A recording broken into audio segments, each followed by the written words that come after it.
জমিদার রাজনাথবাবুর এখন বয়স হয়েছে। জমিদারি এখন আর না থাকলেও জমিদার হিসাবেই তেনার পরিচিতি।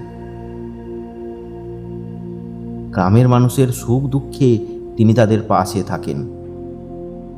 দান ধ্যান করায় তাঁর জুড়ি মেলা ভার।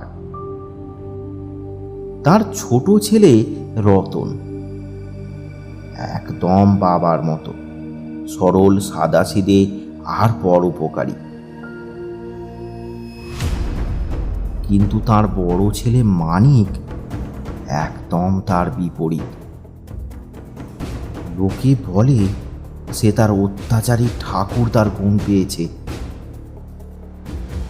সে কোনোদিন কোনো লোকের ক্ষতি বই ভালো করেনি। বন্ধুদের সাথে মদ, জুয়া, আরো যত রকম খারাপ কাজ আছে সব করে বেড়াতো সে।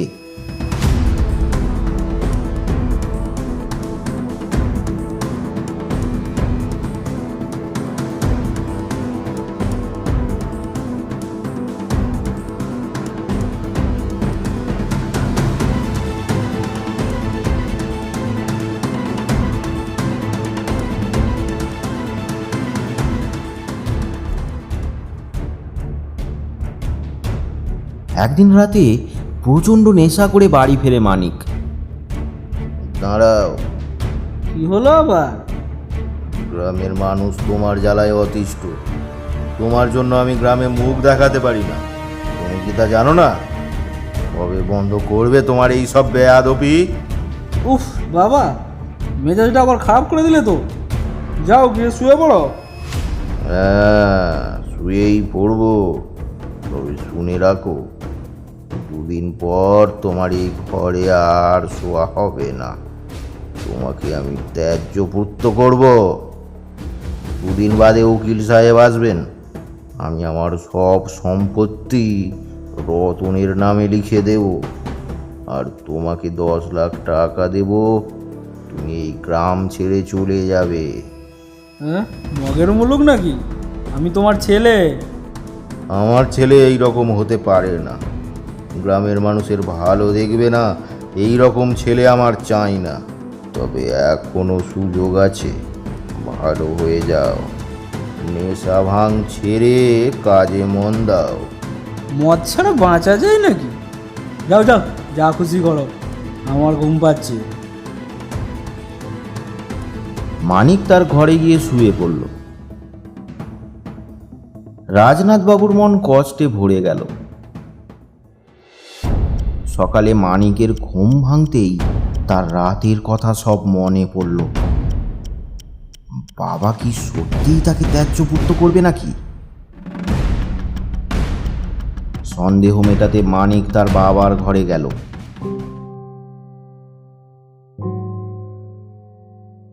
রাজনাথবাবু খাটের ওপর বসে, পাশে দাঁড়িয়ে রতন। বাবা, বাবা, কাল কি যেন বলছিলে? হ্যাঁ, যা বলেছি একদম ঠিক। উকিল বাবুকে ডাকা হয়েছে। বাবা, সত্যি তুমি দাদাকে ত্যায্যপুত্র করে দেবে? তো তুমি কি ভাবছো আমি কাল মজা করছিলাম? বাবা, এটা কিন্তু তুমি ঠিক করছো না। হ্যাঁ বাবা, এটা হতে পারে না। ও আমার দাদা, আর এইবারই বড় ছেলে। ও ঠিক ভালো হয়ে যাবে, তুমি দেখো। এই যা যা, আর ন্যাকামো করিস না। সব চেনা আছে আমার, ওদেরকে আমি দেখে নেবো। দেখেছো রতন, এ ছেলে ঠিক হওয়ার নয়। পোকা লাগা ডাল কেটে বাদ দিতেই হয়।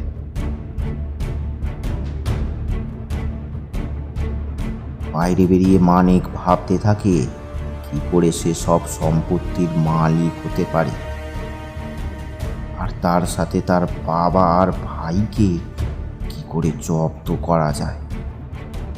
এই সব ভাবতে ভাবতেই চলেছে মানিক।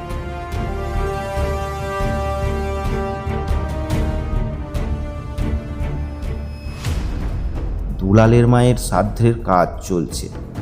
ব্রাহ্মণ ঠাকুর মন্ত্র বলছেন। সামনে বসে আছে দুলাল আর তার স্ত্রী। আচ্ছা ঠাকুরমশাই, এটা কি শিলা? এটা তো নারায়ণ শিলা না? হ্যাঁ বাবা, ঠিকই বলেছ, এটা হলো প্রেত শিলা। তাই নাকি? হ্যাঁ, এটা আমাদের বংশ পরম্পরায় আমাদের কাছে আছে। আর এই শিলার সামনে পিণ্ডদান করলে তার আত্মার শান্তি নিশ্চিত। শুনেছি নাকি এই শিলার কাছে ভূত প্রেতও আসতে পারে না। হ্যাঁ, এই শিলার ক্ষমতা অনেক। নাও নাও, পিণ্ডদানের কাজ সম্পন্ন করি। দূরে দাঁড়িয়ে সব শুনছিল মানিক, আর সাথে সাথে তার মাথায় আসে ভয়ঙ্কর এক পরিকল্পনা। মুচকি হেসে সেখান থেকে চলে যায় মানিক। সন্ধ্যার সময় মানিক পৌঁছে যায় সেই ব্রাহ্মণের বাড়ি। দরজায় টোকা দেয় মানিক। দরজা খুলে ভয় পেয়ে যায় ব্রাহ্মণ। আমতা আমতা করে বলেন, কি হয়েছে মানিক বাবু, আপনি আমার বাড়িতে? ভেতরে চল, কথা আছে। হ্যাঁ, আসুন। বসুন বসুন, এখানে বসুন। একটা শ্রাদ্ধের কাজ করতে হবে তোমায়। ও আচ্ছা আচ্ছা, কিন্তু কার বাবু? আমার ভাই রতনের। হ্যাঁ, কি বলছেন বাবু? রতন বাবু মারা গেলেন কবে? কি করে? এই চুপ, একদম কোনো কথা না। মারা যায়নি, যাবে। বেঁচে আছেন তো শ্রাদ্ধ কেন করতে হবে বাবু? আমি বলছি তাই। এ হয় না, জীবিত অবস্থায় পিণ্ডদান করলে মৃত্যু পর্যন্ত হতে পারে। তাই তো চাই, তোমার প্রেতশিলার সামনে রতনের পিণ্ডদান করতে হবে। না না বাবু, এ কাজ আমি পারবো না। অমন ভালো মানুষের এইরকম ক্ষতি আমি করতে পারবো না। পারতে তোমাকে হবেই, না হলে আমি তোমার শ্রাদ্ধের ব্যবস্থা করব। রাতে তৈরি থেকো, আমি আসবো। তোমার বাড়িতেই কাজ হবে, এই জন্য তুমি নগদ টাকাও পাবে। নগদ 20,000 টাকা। রাজি তো? 20,000? আচ্ছা আচ্ছা আচ্ছা, রাজি রাজি। মানিক বাড়ি ফিরতে লাগলো। মুখে তার এক ক্রূর মুচকি হাসি। মনে মনে মানিক ভাবতে লাগলো, একটা একটা করে দুটো পথের কাঁটাকেই আমি দূর করব। রতনের পালা।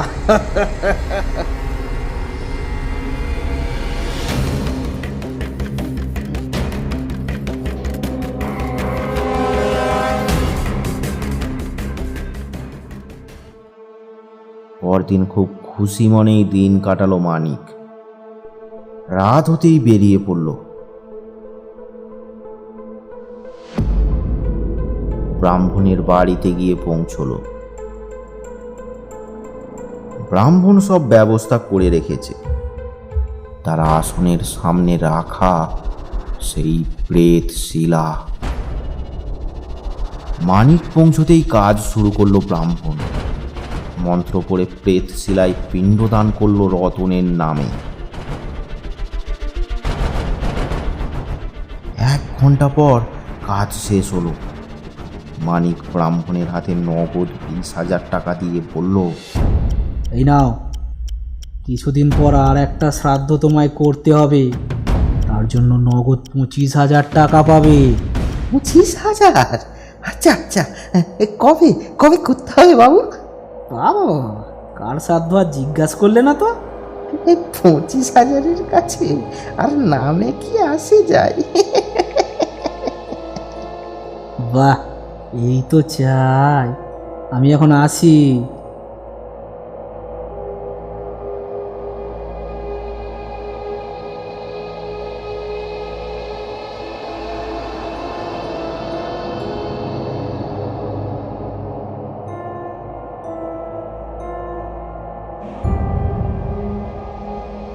মানিক বাড়ি ফিরে এলো।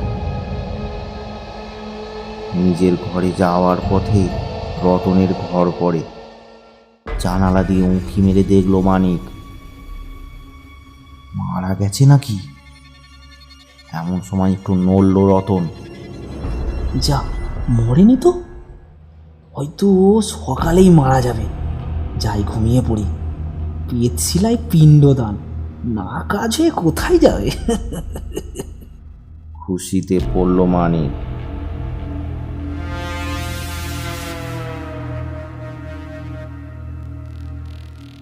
ঘুমিয়ে পড়ল মানিক।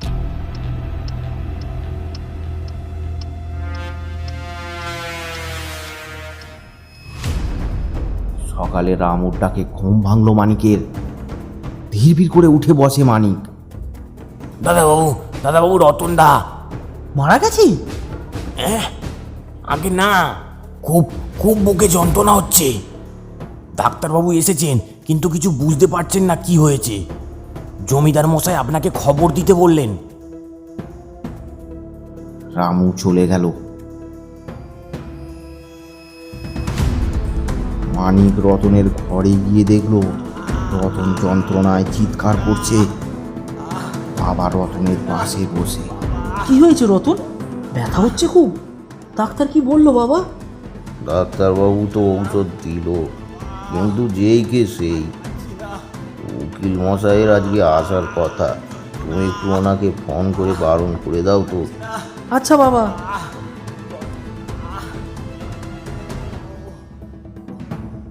মানিক বাড়ির বাইরে এসে উকিলবাবুকে ফোন করে দিল। তার আনন্দ আর ধরে না। তারপর বন্ধুদের সাথে আড্ডা দিতে চলে গেল।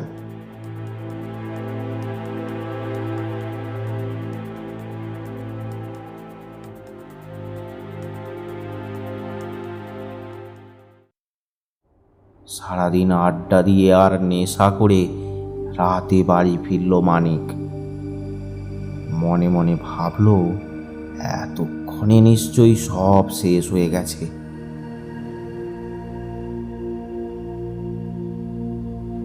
রতনের ঘরে এসে দেখে সে ভালোই আছে, ঘুমাচ্ছে। রামু তার পাশে বসেছিল। তাকে মানিক জিজ্ঞেস করলো, রতন এখন কেমন আছে রে? ভালো, যন্ত্রণাটা একটু কমেছে। 20,000 টাকা কি তার জলে গেল? নিজের ঘরে ফিরে এসে রাগে ফোঁস ফোঁস করতে লাগলো মানিক। এমন সময় রতনের চিৎকার। যন্ত্রণায় আবার কাতরাচ্ছে রতন। একটা ক্ষীণ আশা মানিকের মনে জেগে উঠল। সে তাড়াতাড়ি রতনের ঘরে গেল।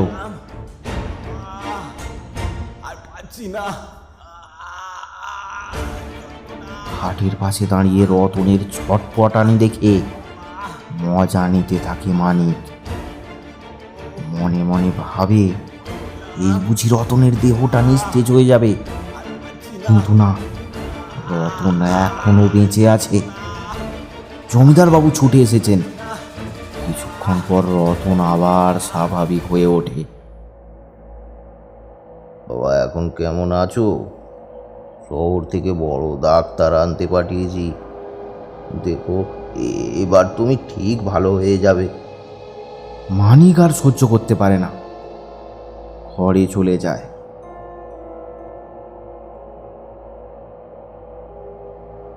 ঘরের মধ্যে পায়চারি করতে থাকে মানিক। নিশ্চয়ই রতন আর মারা যাবে না, সে তো ভালো হয়ে উঠেছে। ব্রাহ্মণকে তো সে ছাড়বে না। ব্রাহ্মণের ওপর খুব রাগ হলো মানিকের। তাকে সে কিছুতেই ছাড়বে না। তবে এত সহজে হাল ছেড়ে দিলে চলবে না। আজ যেমন করে হোক রতনকে শেষ করতেই হবে।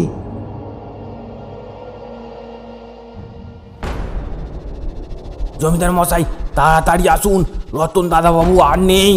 জমিদার মশাই। পরদিন সকালে রামুর চিৎকারে সবাই ছুটে এলো রতনের ঘরে। রতন মারা গেছে। গোটা গ্রামের খুব প্রিয় ছিল রতন। অনেক লোক তাকে দেখতে এলো। জমিদার বাবু কান্নায় ভেঙে পড়লেন। মানিক তাকে সান্ত্বনা দিয়ে বলল, আর কেঁদে কি হবে বাবা, সবই নিয়তি।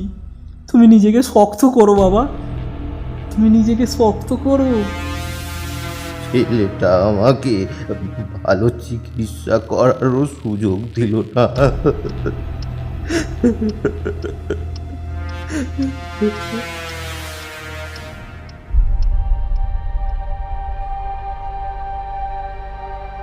এই ঘটনার পর 2 দিন কেটে গেছে।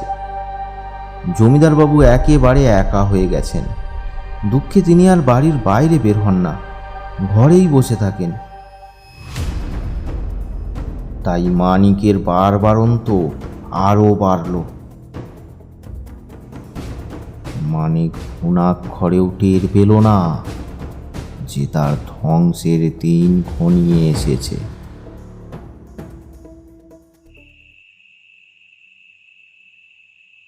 একদিন রাতে প্রচুর নেশা করে বাড়ি ফিরছিল মানিক। রাস্তায় আসতে আসতে হঠাৎ তার চোখে পড়ে রাস্তার মাঝখানে দাঁড়িয়ে একটা সাদা কাপড় পরা নারী মূর্তি। থমকে দাঁড়িয়ে যায় মানিক। কে কে ওখানে? একটুও নড়ল না নারী মূর্তিটা। হঠাৎ অদৃশ্য হয়ে গেল। চারিদিকে বয়ে চলেছে এক ভুতুড়ে বাতাস।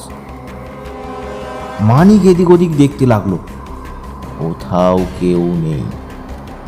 হঠাৎ একেবারে সামনে তার চোখ দুটো ভয়ানক সাদা, আর লাল জিভ বের করে যেন গিলে খেতে আসছে মানিককে।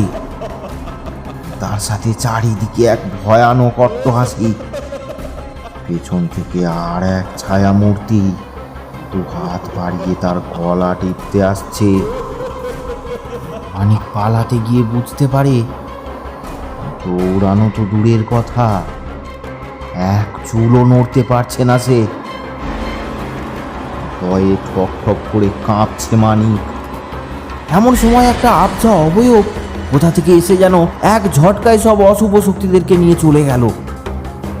সাথে সাথে হাওয়া থেমে গেল, চারপাশের পরিবেশটা থমথমে। বাড়ির দিকে পা বাড়ালো মানিক।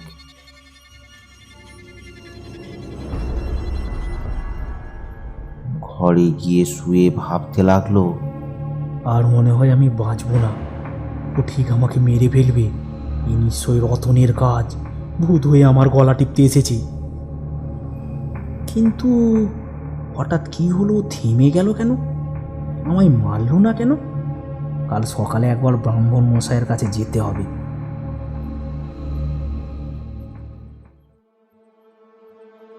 পরদিন সকালে ব্রাহ্মণের বাড়ি গেল মানিক। এই এই দরজা খোল। এই আরে আরে আসুন আসুন, এবার কার শ্রাদ্ধ করতে হবে? তোর শ্রাদ্ধ হবে রে। কিরকম পিণ্ডদান করলি রে? রতন মরল না? কি যাতা বলছেন? রতন তো কবে মারা গেছে। মারা যায়নি, আমি ওকে খুন করেছি। এখন মাঝরাত, সবাই ঘুমাচ্ছে। মানিক ধীরে ধীরে তার ঘর থেকে বেরিয়ে রতনের ঘরে গেল। রতন অঘরে ঘুমাচ্ছে। মানিক পাশ থেকে একটা বালিশ তুলে নিয়ে চেপে ধরল রতনের মুখে। ছটফট করতে লাগলো রতন। ছটফট করতে করতে ধীরে ধীরে নিস্তেজ হয়ে গেল রতন। বালিশ সরিয়ে ভালো করে যাচাই করে মানিক। না, রতন আর বেঁচে নেই। বাবার সব সম্পত্তির একমাত্র উত্তরাধিকারী এখন একমাত্র মানিক। মানিকের মন আনন্দে নেচে ওঠে। চুপি চুপি ঘরে গিয়ে নিশ্চিন্তে ঘুমিয়ে পড়ে মানিক। বলেন কি? তোকে এতগুলো টাকা মুখ দেখতে দিয়েছি? আমি সত্যি বলছি, আমি জানতাম না জীবিত মানুষের পিণ্ডদান করলে মানুষ মরে কি না। রতনের ভূত এবার আমায় তাড়া করছে, কি করা যায়? কেন? এই শিলা আছে না, এই প্রেত শিলার কাছে ভূত ঘেঁষতে পারে না। আবার তোর সেই বুঝরু কি? না বাবু, বুঝবো কি নয়, এটা আমি ঠিকই জানি। এটা যার কাছে থাকবে তাকে ভূত কিছুই করতে পারবে না। তাই? তবে দে, ওটা আমায় দে। কিন্তু বাবু, এই শিলা তো আমি কাজ ছাড়া করি না। ফোন করে দেবো বলে দিলাম। মানে বাবু, এই শিলা আমি ছাড়া কারো কাছে কাজ হবে না। ওকে মন্ত্র দিয়ে জাগ্রত করে রাখতে হয়। তাই? তবে চল, আমার সাথে থাকবি, চল। ও আচ্ছা, তাই চলুন।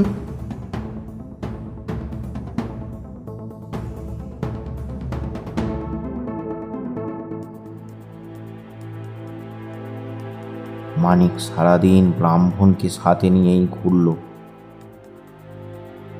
রাত্রে ঘরের মেঝেতে ব্রাহ্মণকে শুতে দিল মানিক। ব্রাহ্মণ সেই প্রেত শিলাটা হাতে করেই ঘুমালো, আর খাটে শুয়ে পড়ল মানিক।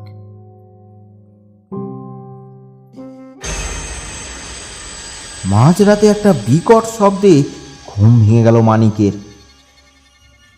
ঘরের দরজাটা হাট করে খোলা। ধরপড় করে উঠে বসলো মানিক। ঘরের মধ্যে এক প্রচণ্ড জোরালো বাতাস বইছে, আর ঘরের সব কিছুকে হাওয়ায় ঘোরাচ্ছে। ব্রাহ্মণ ঠাকুর উঠে বসে প্রেত শিলাকে হাতে নিয়ে রাম নাম জপ করতে লাগলো। ঘরের মধ্যে অনেক ছায়া মূর্তি এসে যেন পায়চারি করতে লাগলো। মানিক ভয়ে ব্রাহ্মণকে বলল, দে দে, আমায় প্রেত শিলাটা দিয়ে দে, দে। না না না, আমার হাতেই থাকবে, আমার হাতেই থাকবে এই শিলা। নাহলে নাহলে নাহলে এরা আমাকে মেরে ফেলবে। এক বিকট অট্ট হাসিতে কেঁপে উঠল ঘরটা। ছায়া মূর্তিগুলো এবার আস্তে আস্তে মানিকের দিকে এগোতে লাগলো। মানিক ভীষণ ভয় পেয়ে গেল। সে নিচে নেমে জোর করে ব্রাহ্মণের হাত থেকে শিলাটা কেড়ে নিল। দে বলছি, আমায় প্রেত শিলাটা দে, দে দে বলছি। বাবু, বাবু, ছেড়ে দিন। আবার বিছানায় উঠে গেল। ছায়া মূর্তিগুলো এবার আচমকা ব্রাহ্মণকে টেনে নিয়ে শূন্যে তুলে দিল। তারপর শূন্যেই যেন কে তার গলা টিপে ধরেছে। ছটফট করে আর্তনাদ করতে লাগলো ব্রাহ্মণ।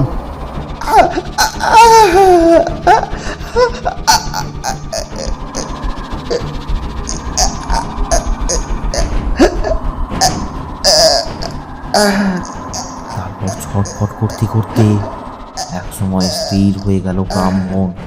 তারপর ধপ করে মেঝেতে পড়ে গেল তার নিথর দেহটা। মানিক প্রেত শিলাটা চেপে ধরে ছুটল বাবার ঘরের দিকে। বাবা, বাবা আমাকে বাঁচাও, বাবা, বাবা আমায় বাঁচাও। জমিদার মশাই মানিকের ডাকে উঠে বসলেন। কি হয়েছে মানিক, কি হয়েছে? বাবা, বাবা, রতন আমাকে মেরে ফেলবে, ও আমাকে মেরে ফেলবে বাবা। কে?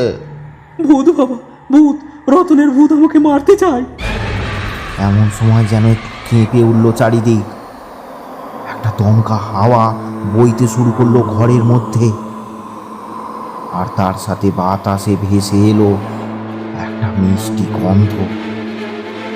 ঘরের একদিকে একটা ছায়া মূর্তির আবির্ভাব হলো।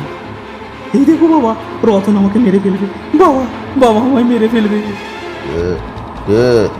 বাবা, আমি রতন। আস্তে আস্তে রতনকে স্পষ্ট দেখা গেল। রতন, তুমি তুমি মানিককে মারতে চাইছো? না বাবা, আমি দাদাকে খুন করতে চাইনি, বরং দাদাই আমাকে খুন করেছে। মানে? হ্যাঁ বাবা, তোমার সামনে সব সম্পত্তি লিখে দেওয়ার কথা শুনে ও আমার নামে পিণ্ডদান করে, আর তাতেও যখন আমি মরলাম না তখন ও আমায় বালিশ চাপা দিয়ে খুন করে। দাদা যখন রাস্তায় বিপদে পড়ে তখন আমিই বাঁচাই তাকে। কুলাঙ্গার, তুমি খারাপ আমি জানতাম, কিন্তু তুমি যে তোমার নিজের ভাইকে খুন করতে পারো এটা আমি ভাবতেও পারিনি। আমি এখনই তোমাকে শাস্তি দেব। বাবা আমায় ক্ষমা করে দাও, আমি সম্পত্তির লোভে অন্ধ হয়ে গিয়েছিলাম। আমি কথা দিচ্ছি রতন, এবার আমি ভালো হয়ে দেখাবো। হ্যাঁ বাবা, আমি তো দাদাকে ক্ষমা করেই দিয়েছি, এবার তুমিও দাদাকে ক্ষমা করে দাও। কি করে ক্ষমা করি তোমাকে? আমাকে প্রায়শ্চিত্ত করার একটা সুযোগ দাও বাবা। বাবা, আমার আত্মার শান্তির জন্য তুমি দাদাকে ক্ষমা করে দাও। দাদার এখন প্রাণ সংশয় আছে। কি কি আমাকে মারতে চাই ভাই? তোমার পাপ দাদা, তোমার পাপ। বাবা, তুমি কাল পাশের গ্রামের সিধুতান্ত্রিকের কাছে গিয়ে এর একটা বিধান চাও, উনি ঠিক একটা এর বিধান করে দেবেন। ভালো থেকো বাবা, আমি আসি। ভালো থেকো দাদা। দুজনেই কান্নায় ভেঙে পড়ল।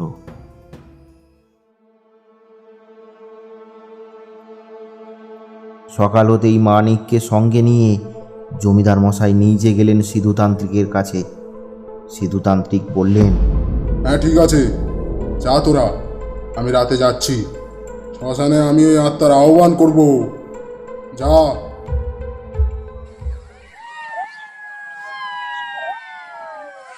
যথারীতি রাতে বাবা যজ্ঞে বসলেন। মন্ত্রোচ্চারণের মাধ্যমে প্রেতকে আহ্বান করলেন বাবা। ব্যাপারটা যেহেতু গোপনীয়, তাই আর কেউ সেখানে আসেনি। হঠাৎ চারিদিকে এক অট্টহাসি, আবার সেই দমকা হাওয়া, চারিদিকে কে যেন তাণ্ডব চালাচ্ছে। তো আবজা ছায়ামূর্তির আবির্ভাব হলো যজ্ঞকুণ্ডের ওপরে। কে কে তোরা? আমি বংশী, আরে আমার স্ত্রী সরলা। আমাদের ডেকেছিস কেন বল? তুই মানিককে মারতে চাস কেন? ও শয়তান, ওর জন্য আজ আমার এই অবস্থা। ওর জন্য আজ আমার একমাত্র সন্তান অনাথ। ও আমাকে খুন করে শুধু সরলাকে ভোগ করবে বলে। আমাকে মেরে লম্পটটা আমার সরলাকে ভোগ করে, আর এই অপমানে আমার স্ত্রী গলায় দড়ি দিয়ে আত্মহত্যা করে। ওকে আমি ছাড়ব না, তবে সরলার আত্মা শান্তি পাবে। দয়া করে আমাকে ক্ষমা করে দাও বংশী, আমাকে ক্ষমা করে দাও। আমি পাপী, আমি অপরাধী। আমি জানি এই পাপের কোনো ক্ষমা নেই, তাও বলছি তোমার ছেলের সব দায়িত্ব আজ থেকে আমার। আমাকে ক্ষমা করে দাও। তুই অত্যাচারী, গ্রামের লোকের ওপর অত্যাচার করে বেড়াবি, আর আমি তোকে ছেড়ে দেব? ভুল হয়েছে ভাই, আর নয়।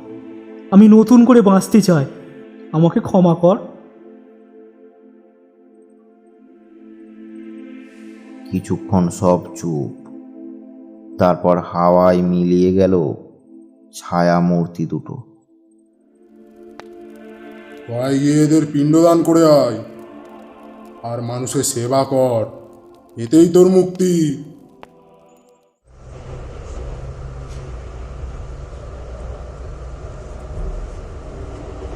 তাই করা হলো। মানিক এখন বাবার প্রিয় সন্তান, গরিবের ভগবান। তারপর থেকে আর মানিকের প্রেতশিলার দরকার পড়েনি। আরও ভয়ানক গল্প পেতে আমাদের চ্যানেলটি সাবস্ক্রাইব করুন আর বেল নোটিফিকেশানটি অন করে দিন। আর কমেন্ট করে জানাতে ভুলবেন না গল্পটি আপনাদের কেমন লাগলো।